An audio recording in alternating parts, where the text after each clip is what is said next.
नमस्कार। यह है फलक की कहानियों का अद्भुत संसार। किस्सा कहानी, कहानियाँ जिनमें हम लिखते हैं खुद को। मैं हूँ भगवती सक्सेना और आज आपको सुना रही हूँ प्रेमचंद जी की कहानी, जिसका शीर्षक है रामलीला। इधर एक मुद्दत से रामलीला देखने नहीं गया। बंदरों के भद्दे चेहरे लगाए और आधी टांगों का पैजामा और काले रंग का ऊंचा कुर्ता पहने आदमियों को दौड़ते हू हू करते देखकर अब हंसी आती है, मजा नहीं आता। काशी की लीला जगत विख्यात है, सुना है लोग दूर दूर से देखने आते हैं। मैं भी बड़े शौक से गया, पर मुझे तो वहाँ की लीला और किसी वज्र देहात की लीला में कोई अंतर न दिखाई दिया। हाँ, रामनगर की लीला में कुछ साज सामान अच्छे हैं। राक्षसों और बंदरों के चेहरे पीतल के हैं, गदाएं भी पीतल की हैं और कदाचित 89 भ्राताओं के मुकुट सच्चे काम के हों, लेकिन साज सामान के सिवा वहाँ भी वही हू हू के सिवा और कुछ नहीं। फिर भी लाखों आदमियों की भीड़ लगी रहती। लेकिन एक जमाना वो था जब मुझे भी रामलीला में आनंद आता था। आनंद तो बहुत हल्का शब्द है, वो आनंद उन्माद से कम न था। संयोगवश उन दिनों मेरे घर में बहुत थोड़ी दूर पर रामलीला का मैदान था, और जिस घर में लीला पात्रों का रूप रंग भरा जाता था वो तो मेरे घर के बिल्कुल मिला हुआ था। 2 बजे दिन से पात्रों की सजावट होने लगती थी। मैं दोपहर ही से वहाँ जा बैठता और जिस उत्साह से दौड़ दौड़ कर छोटे मोटे काम करता, उस उत्साह से तो आज अपनी पेंशन लेने भी नहीं जाता। एक कोठरी में राजकुमारी का श्रृंगार होता था।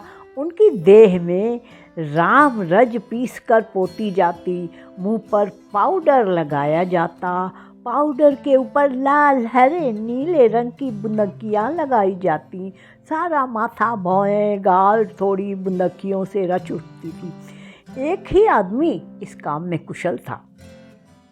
वही बारी बारी से तीनों पात्रों का श्रृंगार करता था।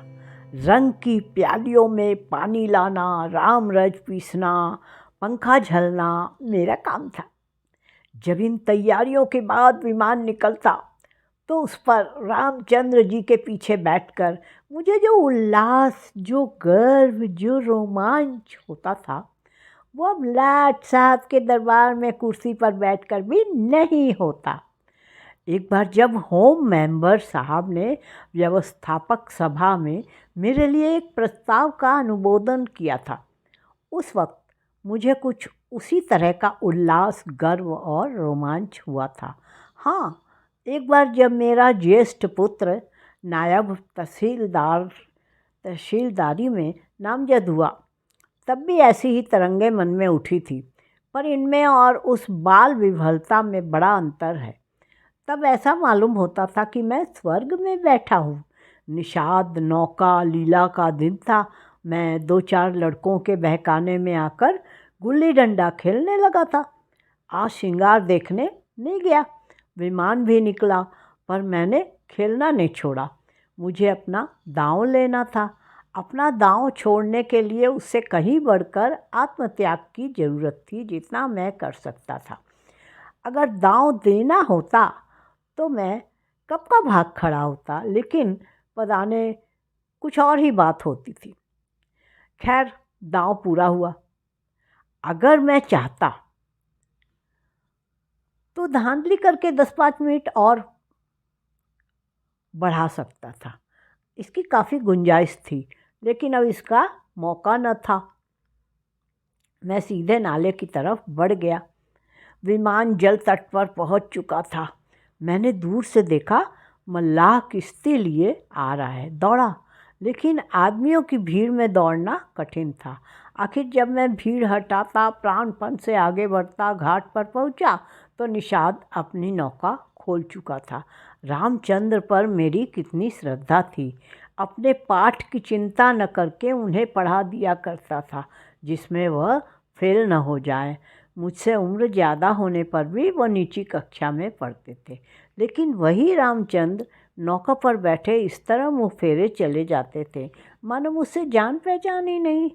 नकल में भी असल की कुछ न कुछ बू आ ही जाती है। भक्तों पर जिनकी निगाह सदा ही तीखी रही है, वो मुझे क्यों उबारते? मैं विकल होकर उस बछड़े की भांति कूदने लगा, जिसकी गर्दन पर पहली बार जुआ रखा गया हो। कभी लपक कर नाले की ओर जाता, कभी किसी सहायक की खोज में पीछे की ओर, पर सबके सब अपनी धुन में मस्त थे। मेरी चीख पुकार किसी के कानों तक न पहुंची। तब से बड़ी बड़ी विपत्तियां झेली, पर उस समय जितना दुख हुआ उतना फिर कभी न हुआ। मैंने निश्चय किया कि अब रामचंद्र से न कभी बोलूँगा, न कभी खाने की चीज़ ही दूंगा।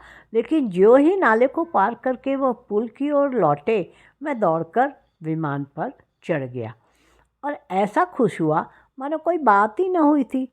रामलीला समाप्त हो गई। राजगद्दी होने वाली थी, पर न जाने क्यों देर हो रही थी। शायद चंदा कम वसूल हुआ था। रामचंद्र की इन दिनों कोई बात भी न पूछता था। न घर ही जाने की छुट्टी मिलती थी, न भोजन का ही प्रबंध था। चौधरी साहब के यहाँ से एक सीधा कोई 3 बजे दिन को मिलता था। बाकी सारे दिन कोई पानी को भी नहीं पूछता। लेकिन मेरी श्रद्धा अभी तक ज्यों की त्यों थी। मेरी दृष्टि में अब भी रामचंद्र ही थे। घर पर मुझे खाने की कोई चीज़ मिलती, वो लेकर रामचंद्र को दे आता। उन्हें खिलाने में मुझे जितना आनंद मिलता, उतना आप खाने में भी नहीं मिलता। कोई मिठाई या फल पाते ही मैं बेतहाशा चौपाल की ओर दौड़ता। अगर रामचंद्र वहाँ ना मिलते तो उन्हें चारों ओर तलाश करता, और जब तक वो चीज़ उन्हें न खिला लेता मुझे चैन न आता था। खैर, राजगद्दी का दिन आया। रामलीला के मैदान में एक बड़ा सा सामियाना ताना गया। उसकी खूब सजावट की गई। वेश्याओं के दल भी वहाँ पहुँचे। शाम को रामचंद्र की सवारी निकली और प्रत्येक द्वार पर उनकी आरती उतारी गई। श्रद्धानुसार किसी ने रुपए दिए, किसी ने पैसे। मेरे पिता पुलिस के आदमी थे, इसलिए उन्होंने बिना कुछ दिए ही आरती उतारी। उस वक्त मुझे जितनी लज्जा आई उसे बयान नहीं कर सकता। मेरे पास उस वक्त संयोग से 1 रुपया था। मेरे मामा जी दशहरे के पहले आए थे और मुझे 1 रुपया दे गए थे। उस रुपये को मैंने रख छोड़ा था। दशहरे के दिन भी उसे खर्च न कर सका। मैंने तुरंत वो रुपया लाकर आरती की थाली में डाल दिया। पिताजी मेरी ओर कुपित नेत्रों से देख कर रह गए। उन्होंने कुछ कहा तो नहीं, लेकिन मुंह ऐसा बना लिया जिससे प्रकट होता था कि मेरी इस धृष्टता से उनके रोब में बट्टा लग गया। रात के 10 बजते बजते यह परिक्रमा पूरी हुई। आरती की थाली रुपए और पैसों से भरी हुई थी। ठीक तो नहीं कह सकता, मगर अब ऐसा अनुमान होता था कि 400-500 रुपये से कम नहीं थे। चौधरी साहब इनसे कुछ ज़्यादा ही खर्च कर चुके थे। उन्हें इसकी बड़ी फिक्र हुई कि किसी तरह कम से कम 200 रुपये और वसूल हो जाए, और इसकी सबसे अच्छी तरकीब उन्हें यही मालूम हुई कि वेश्याओं द्वारा महफिल में वसूली हो। जब लोग आकर बैठ जाएं और महफिल का रंग जम जाए तो आबादी जान रसिक जनों की कलाइयाँ पकड़ पकड़ कर ऐसे हाव भाव दिखाएं कि लोग शर्माते शर्माते भी कुछ न कुछ दे ही मरें। आबादी जान और चौधरी साहब में सलाह होने लगी। मैं संयोग से उन दोनों प्राणियों की बातें सुन रहा था। चौधरी साहब ने समझा होगा ये लौंडा क्या मतलब समझेगा, पर यहाँ ईश्वर की दया से अकल के पुतले थे। सारी दास्तान समझ में आ जाती थी। चौधरी साहब, सुनो आबादी जान, यह तुम्हारी ज्यादती है। हमारा और तुम्हारा कोई पहला साबिका तो है नहीं। ईश्वर ने चाहा तो यहाँ हमेशा तुम्हारा आना जाना लगा रहेगा। अब की चंदा बहुत कम आया है, नहीं तो तुम इसमें इतना इसरार नहीं करता, नहीं तो मैं तुमसे इतना इसरार नहीं करता। आबादी, आप मुझसे भी ज़मींदारी चाले चलते हैं क्यों? मगर यहाँ हजूर की दाल न गलेगी। वाह, रुपए तो मैं वसूल करूँ और मूछों पे ताव आप दें। कमाई का अच्छा ढंग निकाला है। इस कमाई से तो वाकई आप थोड़े दिनों में राजा हो जाएंगे। उसके सामने जमींदारी झक मारेगी। बस कल ही से एक चकला खोल दीजिए, खुदा की कसम माला माल हो जाइएगा। चौधरी, तुम दिल लगी करती हो और यहाँ काफिया तंग हो रहा है। आबादी ने कहा, तो आप भी तो मुझे से उस्तादी करते हैं। यहाँ आप जैसे काइयों को रोज उंगलियों पर नचाती हूँ। चौधरी, आखिर तुम्हारी मंशा क्या है? आबादी ने कहा, जो कुछ वसूल करूं उसमें आधा मेरा आधा आपका, लाइए हाथ मारिए। चौधरी, यही सही। आबादी ने कहा, अच्छा तो पहले मेरे 100 रुपये गिन दीजिए, पीछे से आप अलसट करने लगेंगे। चौधरी, वाह, वह भी लोगी, यह भी? अच्छा, तो क्या आप समझते हैं मैं उजरत छोड़ दूंगी? वाह रही आपकी समझ, खूब, क्यों ना हो। दीवाना बकारे दसवेश उतारे। चौधरी, तो क्या तुमने दोहरी फीस लेने की ठानी है? आबादी ने कहा, अगर आपको 100 दफ़े गरज हो तो, वरना मेरे 100 रुपये तो कहीं गए ही नहीं। मुझे क्या कुत्तों ने काटा है जो लोगों की जेब में हाथ डालती फिरूं? चौधरी की एक न चली। आबादी के सामने दब बना पड़ा। नाच शुरू हुआ। आबादी जान बला की शोख औरत थी। एक तो कमसिन, उस पर हसीन, और उसकी अदाएं तो इस गजब की थी कि मेरी तबीयत भी मस्त हुई जाती थी। आदमियों के पहचानने का गुण भी उसमें कुछ कम न था। जिसके सामने बैठ गई उसे कुछ ना कुछ ले ही लिया। 5 रुपये से कम तो शायद ही किसी ने दिए हों। पिताजी के सामने भी वह बैठी। मैं मारे शर्म के गड़ गया जब उसने उनकी कलाई पकड़ी। तब तो मैं सहम उठा। मुझे यकीन था कि पिताजी उसका हाथ झटक देंगे और शायद दुत्कार भी दें, किंतु ये क्या हो रहा है? ईश्वर, मेरी आंखें धोखा तो नहीं खा रही? पिताजी मूंछों में हंस रहे हैं। ऐसी मृदु हंसी उनके चेहरे पर मैंने कभी नहीं देखी। उनकी आंखों से अनुराग टपका पड़ता था। उनका एक एक रोम पुलकित हो रहा था। मगर ईश्वर ने मेरी लाज रख ली। वो देखो, उन्होंने धीरे से आबादी के कोमल हाथों से अपनी कलाई छुड़ा ली। अरे ये फिर क्या हुआ? आबादी तो उनके गले में बाहें डाल देती है। अब पिताजी उसे जरूर पीटेंगे। चुड़ैल को जरा भी शर्म नहीं। एक महाशय ने मुस्कुरा के कहा, यहाँ तुम्हारी दाल ना गलेगी आबादी जान, और दरवाज़ा देखो। बात तो उन महाशय ने मेरे मन की कही और बहुत ही उचित कही, लेकिन न जाने क्यों पिताजी ने उसकी ओर कुपित नेत्रों से देखा और मूँछों पर ताव दिया। मुँह से तो वो कुछ न बोले, पर उनके मुख की आकृति चिल्लाकर रोज शब्दों में कह रही थी, तू बनिया मुझे समझता क्या है? यहाँ ऐसे अवसर पर जाम तक निसार करने को तैयार है। रुपए की हकीकत ही क्या? तेरा जी चाहे आजमा ले। तुझसे दूनी रकम न दे डालूं तो मुंह न दिखाना। महान आश्चर्य, घोर अनर्थ। अरे जमीन तू फट क्यों नहीं जाती? आकाश तू फट क्यों नहीं पड़ता? अरे मुझे मौत क्यों नहीं आ जाती? पिताजी जेब में हाथ डाल रहे हैं। वो कोई चीज़ निकाल रहे हैं। सेठ जी को दिखाकर आबादी जान को दे डाली। आह, ये तो असरफी है। चारों ओर तालियां बजने लगी। सेठ जी उल्लू बन गए। या तो पिताजी ने मुँह की खाई, इसका निश्चय मैं नहीं कर सकता। मैंने केवल इतना देखा कि पिताजी ने एक असरफी निकालकर आबादी जान को दी। उनकी आंखों में इस समय इतना गर्वयुक्त उल्लास था मानो उन्होंने हातिम की कब्र पर लात मारी हो। यही पिताजी हैं जिन्होंने मुझे आरती में 1 रुपया डालते देखकर मेरी ओर इस तरह देखा था मानो मुझे फाड़ी खाएंगे। मेरे उस परमोचित व्यवहार से उनके रोब में फर्क आता था और इस समय इस घृणित, कुत्सित और निंदित व्यवहार पर गर्व और आनंद से फूले न समाते थे।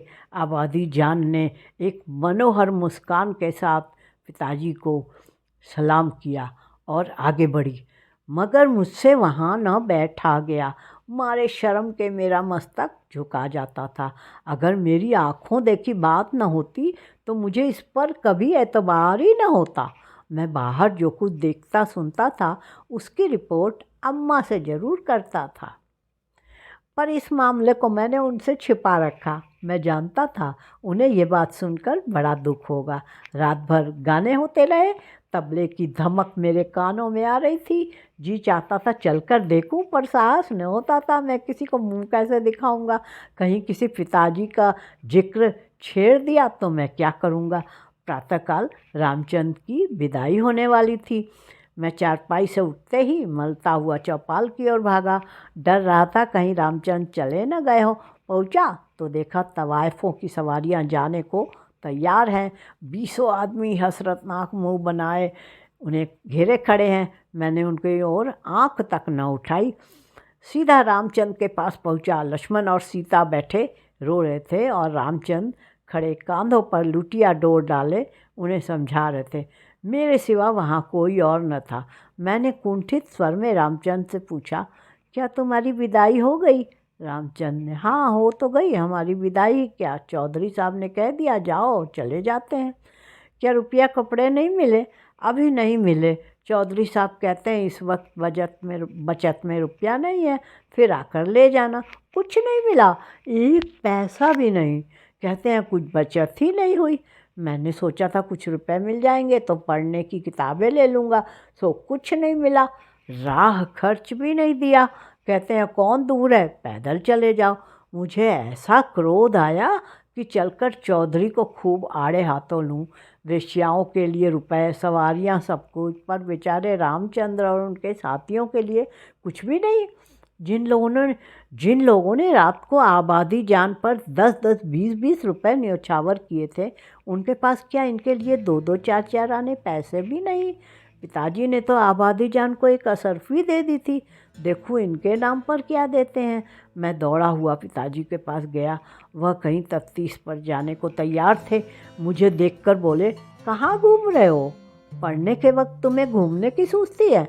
मैंने कहा, गया था चौपाल, रामचंद विदा हो रहे थे, उन्हें चौधरी साहब ने कुछ नहीं दिया। तो तुम्हें इसकी क्या फिक्र पड़ी है? वो जाएंगे कैसे? पास राह खर्च भी तो नहीं, क्या कुछ खर्च भी नहीं दिया? ये चौधरी साहब की बेइंसाफ़ी है। आप अगर 2 रुपया दे दें तो मैं उन्हें दे आऊँ, इतने में शायद वो घर पहुँच जाएं। पिताजी ने तीव्र दृष्टि से देखकर कहा, जाओ अपनी किताब देखो, मेरे पास रुपए नहीं है। यह कहकर वह घोड़े पर सवार हो गए। उसी दिन से पिताजी पर से मेरी श्रद्धा उठ गई। फिर मैंने कभी उनकी डांट डपट की परवाह नहीं की। मेरा दिल कहता, आपको मुझे उपदेश देने का कोई अधिकार नहीं है। मुझे उनकी सूरत से चिढ़ हो गई। वो जो कहते मैं ठीक उसका उल्टा करता।